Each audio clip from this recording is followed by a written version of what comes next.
वाशिम जिल्ह्यातील पैनगंगा नदीला मोठा पूर आलाय। पुरामुळे करडा, गोभणी आणि सरपखेड धोपड बुद्रुक मार्ग मागील 12 तासांपासून बंद आहे। तर पैनगंगा नदीवर असलेल्या मेहकर तालुक्यातील पेनटाकळी प्रकल्पामध्ये 72% पाणी साठा शिल्लक आहे। गोंदिया जिल्ह्यात मुसळधार पावसाने हजेरी लावली आहे। जिल्ह्यातील 4 तालुक्यांमध्ये 17 मंडळांमध्ये अतिवृष्टीची नोंद झाली आहे। तर जिल्ह्यातील 45 मार्ग वाहतुकीसाठी बंद झाली आहेत। तर 3 घरांची पडझड झाल्याचीही माहिती समोर आली आहे। गोंदियात मुसळधार पावसामुळे अंबाटोली परिसरामध्ये रेल्वे क्रॉसिंग बंद करून त्याच्या बाजूला रेल्वे अंडरग्राउंड तयार करण्यात आलाय। मात्र हाच अंडरग्राउंड लोकांचं डोकेदुखी ठरतोय। 2 मीटरपर्यंत पाणी साचल्याने अनेक लोकांच्या घरामध्ये पाणी जात आहे आणि त्यामुळेच लोकांना नाहक त्रास सहन करावा लागतोय। जळगाव जिल्ह्यात दडी मारलेल्या पावसाने हजेरी लावल्याने शेतकऱ्यांना दिलासा मिळालाय। पिकांना जीवनदान मिळाल्याने बळीराजाही सुखावलाय। तर काही भागांमध्ये पावसाच्या टपोऱ्या सरी बरसल्याने शेतातील ओढे, कालवे आणि विहिरीतील पाणी पातळीत वाढ झाली आहे। विदर्भासह महाराष्ट्रातील अनेक जिल्ह्यांमध्ये गेल्या काही दिवसांपासून संततधार पावसाने हजेरी लावली। चंद्रपूर, नागपूर, वर्धा, गोंदिया, भंडारा, अमरावती, अकोला, बुलढाणा, वाशिम या सगळ्याच जिल्ह्यांमध्ये पावसाचा जोर कायम असून हवामान विभागाने काही जिल्ह्यांसाठी रेड तर काही जिल्ह्यांसाठी ऑरेंज अलर्ट जारी केलाय। जळगाव जिल्ह्यातील रावेर तालुक्यातल्या सातपुडा पर्वत रांगांमध्ये असलेलं गारबर्डी धरण भरलंय। त्यामुळे धरणातून पाणी ओसंडून वाहू लागलंय। धरणातून सुकी नदी पात्रात विसर्ग सुरू झालाय। तर सातपुडा पर्वत रांगामध्ये असलेलं हे धरण पाहण्यासाठी पर्यटकांनी गर्दी केली आहे। मावळ तालुक्यातील तहान भागविणाऱ्या पवना धरणात यंदा पावसामुळे मुबलक जलसाठा झालाय। दरम्यान शिवसेना उद्धव ठाकरे पक्षाच्या वतीनं जलपूजन करण्यात आलं। गेल्या अनेक वर्षांपासून पवना धरणाग्रस्तांचं पुनर्वसन आणि जमीनविषयक प्रश्न प्रलंबित आहेत। सरकारे बदलली पण धरणग्रस्तांच्या व्यथा तशाच कायम आहेत। पूर नियंत्रणासाठी उजनी धरणातून भीमा नदी पात्रात पाण्याचा विसर्ग वाढवण्यात आलाय। 16,600 क्युसेक वेगाने पाण्याचा विसर्ग सुरू करण्यात आलाय। त्यामुळे भीमा नदी पुन्हा दुथडी भरून वाहू लागली आहे। तर नागरिकांना सतर्कतेचा इशारा देण्यात आलाय। सातारा जिल्ह्याच्या पश्चिम घाट आणि प्रमुख धरण क्षेत्रातही मुसळधार पावसाने हजेरी लावली। त्यामुळे कोयना धरणाच्या पाणी पातळीमध्ये वाढ झाली आहे। कोयना धरणाचे दरवाजे पुन्हा उघडण्यात आले असून 23,000 क्युसेक वेगाने विसर्ग सुरू करण्यात आलाय। त्यामुळे नदीकाठच्या नागरिकांना सतर्कतेचा इशाराही देण्यात आलाय। चणा डाळीची आवक घटल्याने त्याचा भाव प्रति किलो 80 वरून 120 रुपयांवर पोहोचलाय। तर बेसन पिठाचे दरही 100 वरून 120 रुपये किलो झाले आहेत। आगामी काळामध्ये हे दर आणखी वाढण्याची शक्यता विक्रेत्यांनी वर्तवली आहे। मावळात पावसाचं जोरदार पुनरागमन झालंय। अशातच पुणे मुंबई एक्सप्रेस वेवरील खंडाळा घाटमाता धुक्यात हरवून गेलाय। अमृतांजन पॉइंटच्या परिसरामध्ये आल्हाददायक वातावरणाचा आनंद लुटण्यासाठी मंकी पॉइंटवर पर्यटकांची गर्दी वाढू लागली आहे।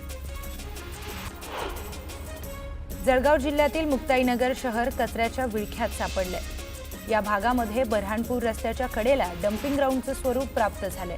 कचऱ्याच्या दुर्गंधीमुळे शहरातील नागरिकांचं आरोग्य संकटात सापडलं।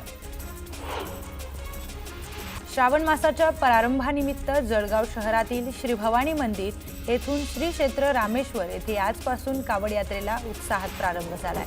हजारो भक्तांच्या उपस्थितीमध्ये कावड यात्रेचा शुभारंभ ढोल ताशांच्या गजरात आणि हर हर महादेवच्या जयघोषात झाला। भंडारा जिल्हा मध्यवर्ती सहकारी बँकेची निवडणुकीसाठी आज मतदान होणार आहे। सहकार विभागाने निवडणुकीच्या मतदानासाठी तयारी पूर्ण केली असून आता निवडणूक यंत्रणेची अंतिम टप्प्यातली तयारी सुरू झाली आहे। निवडणुकीसाठी 11 केंद्रांवरून मतदान घेतलं जाणार आहे।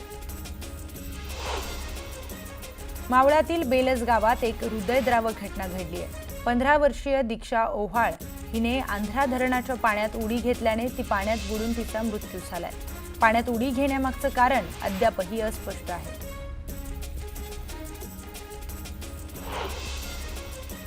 पत्नीला काळ्या रंगावरून टोमणे मारणं क्रूरता ठरत नाही असं निरीक्षण नोंदवत हायकोर्टानं एका पतीची निर्दोष सुटका केली आहे। सत्र न्यायालयाने 1995 मध्ये संबंधित पतीला दोषी ठरवत 5 वर्ष कारावासाची शिक्षा सुनावली होती। म्हाडाच्या जागेवरील पोलीस वसाहतींची वाईट अवस्था झाली आहे। या वसाहतींचा पुनर्विकास गरजेचा आहे। पोलिसांनाही चांगली घरं मिळावीत यासाठी म्हाडा काम करत आहे। त्यानुसार म्हाडाकडून 27 पैकी 17 पोलीस वसाहतींचा पुनर्विकास करण्यात येणार आहे। मुंबईत नव्याने बांधण्यात येणाऱ्या विकासकांकडून इमारतींकरिता अग्निशमन सेवा शुल्क आकारण्यात येतो। मात्र मुंबई महापालिकेच्या परिमंडळ 4 कुर्ला येथील विकासकांनी या शुल्काचा भरणाच केलेला नाही। त्यामुळे पालिकेचा 25 लाख रुपयांचा महसूल अडकून पडला आहे, असं लेखापरीक्षकांच्या अहवालामध्ये नमूद करण्यात आलंय। वादळी वाऱ्यासह कोसळणाऱ्या पावसाच्या शक्यतेमुळे विविध बंदरात 5व्यांदा धोक्याचा इशारा देणारा 3 नंबरचा बावटा झळकवण्यात आलाय। यामुळे शुक्रवारी दुपारपासूनच गेटवे एलिफंटा, गेटवे JNPA, मोराभाऊचा धक्का, करंजा रेवस या मार्गावरील सागरी प्रवासी वाहतूक बंद करण्यात आली आहे। नवी मुंबई आंतरराष्ट्रीय विमानतळाच्या 10 किलोमीटर परिसरामध्ये येणाऱ्या उल्वेतील बेकायदेशीर कत्तलीबाबत नॅट कनेक्ट फाउंडेशनने तक्रार केली होती। याची DGCAने दखल घेतली असून धावपट्टीजवळील बेकायदेशीर कत्तलीबाबत चिंता व्यक्त केली आहे।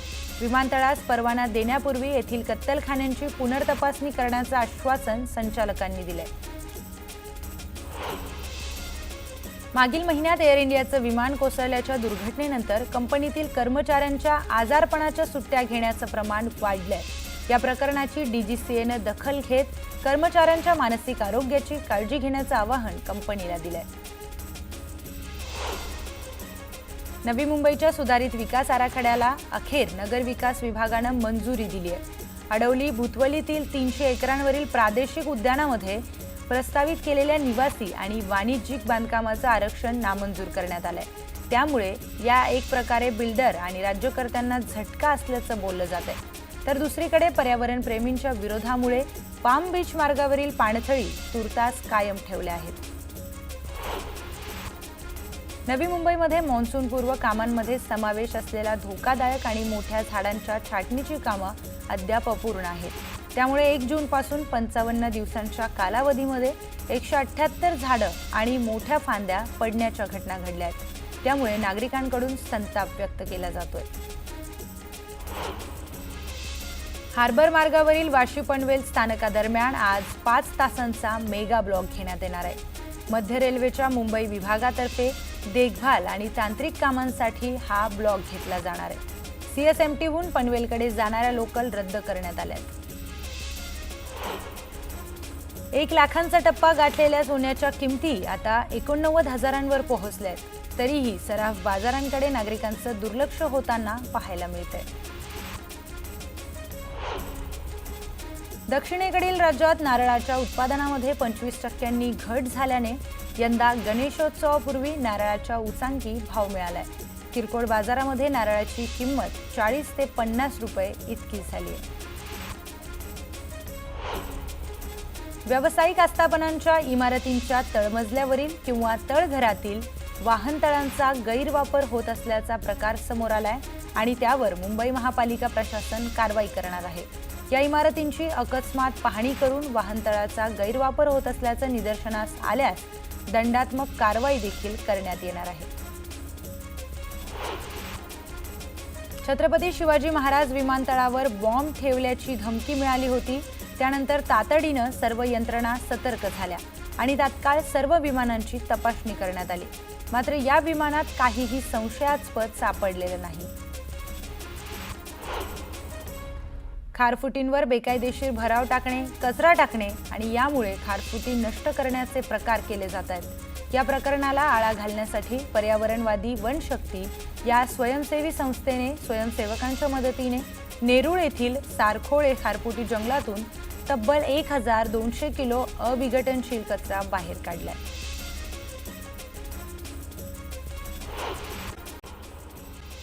ऑपरेशन सिंदूरवर लोकसभेत उद्यापासून तर राज्यसभेमध्ये मंगळवारी विशेष चर्चा होणार आहे। पहलगाममधील दहशतवादी हल्ल्याला प्रत्युत्तर म्हणून भारतानं ऑपरेशन सिंदूरद्वारे पाकव्याप्त काश्मीर आणि पाकिस्तानातील दहशतवादी तळं उद्ध्वस्त केली होती. उत्तर प्रदेशातल्या आग्रा धर्मांतर प्रकरणामध्ये मोठा खुलासा झालाय. पाकमधील कट्टरपंथीयांकडून धर्मांतर करण्याचं षडयंत्र रचलं जात आहे. डार्क वेब आणि ऑनलाईन गेमिंगमधून हिंदू मुलींना टार्गेट केलं जात आहे. राज्यभरात 11वी प्रवेशासाठी सुरू असलेल्या तिसऱ्या फेरीमध्ये 26 जुलैपर्यंत कॅप आणि कोटा प्रवेश मिळून एकूण 93,061 विद्यार्थ्यांचे प्रवेश निश्चित झालेत. सध्या तिसरी फेरी सुरू असून यामध्ये 77,707 विद्यार्थी कॅप पद्धतीनं तर विविध कोटा अंतर्गत 22,354 विद्यार्थ्यांनी प्रवेश घेतले आहेत. शाळांमध्ये विद्यार्थ्यांच्या सुरक्षेसाठीच्या उपाययोजना आणि सुविधांचं ऑडिट करणं अनिवार्य आहे, असा आदेश केंद्रीय शिक्षण मंत्रालयाने सर्व राज्यांना दिलाय. राजस्थानातील झालवाडमध्ये झालेल्या दुर्घटनेनंतर केंद्र शासनानं हे आदेश दिलेत. मुंबईमध्ये 2026 ते 27 या शैक्षणिक वर्षामध्ये 5 नवीन महाविद्यालये उघडण्यासाठी परवानगी देण्याचं प्रस्तावित आहे. यामध्ये दक्षिण मुंबई आणि दादर पश्चिम या भागामध्ये प्रत्येकी एक महाविद्यालय सुरू करण्यास मुंबई विद्यापीठ परवानगी देण्याच्या विचारामध्ये आहे. वैद्यकीय शिक्षण विभागाच्या अंतर्गत येणाऱ्या मेडिकल महाविद्यालयांमध्ये शिकणाऱ्या UG आणि PGच्या विद्यार्थ्यांसाठी ई-लायब्ररी सुरू करण्यात आली आहे. त्यासाठी आवश्यक असणाऱ्या निधीसाठी सुधारित प्रशासकीय मान्यता देण्यात आली आहे. सोलापुरातील नई जिंदगी परिसरामध्ये दहशत माजवणाऱ्या सालार टोळी विरोधात पोलिसांनी मकोका अंतर्गत कारवाई केली आहे. या कारवाईमध्ये 6 जणांविरोधात गुन्हा दाखल करण्यात आलाय तर त्यांना अटकही करण्यात आली आहे. लोणावळ्यातील एका मुलीला जबरदस्तीनं गाडीत कोंबून जागोजागी गाडी थांबवत तिच्यावर अत्याचार करण्यात आल्याची धक्कादायक बाब समोर आली आहे. अत्याचार केल्यानंतर तिला सामसूम जागेत फेकून टाकण्यात आलं आणि हा संपूर्ण प्रकार समजताच पोलिसांनी अवघ्या 12 तासांच्या आत अत्याचार करणाऱ्या आरोपीला अटक केली आहे. जळगाव जिल्ह्यात एक मन सुन्न करणारं सिरियल किलिंग प्रकरण उघडकीस आलंय. एका नराधमानं महिलांशी प्रेमाचं नाटक रचून विश्वास संपादन करून शरीर संबंध प्रस्थापित केले. त्यानंतर त्यांचा खून करून मृतदेह जंगलात फेकल्याचं निष्पन्न झालंय.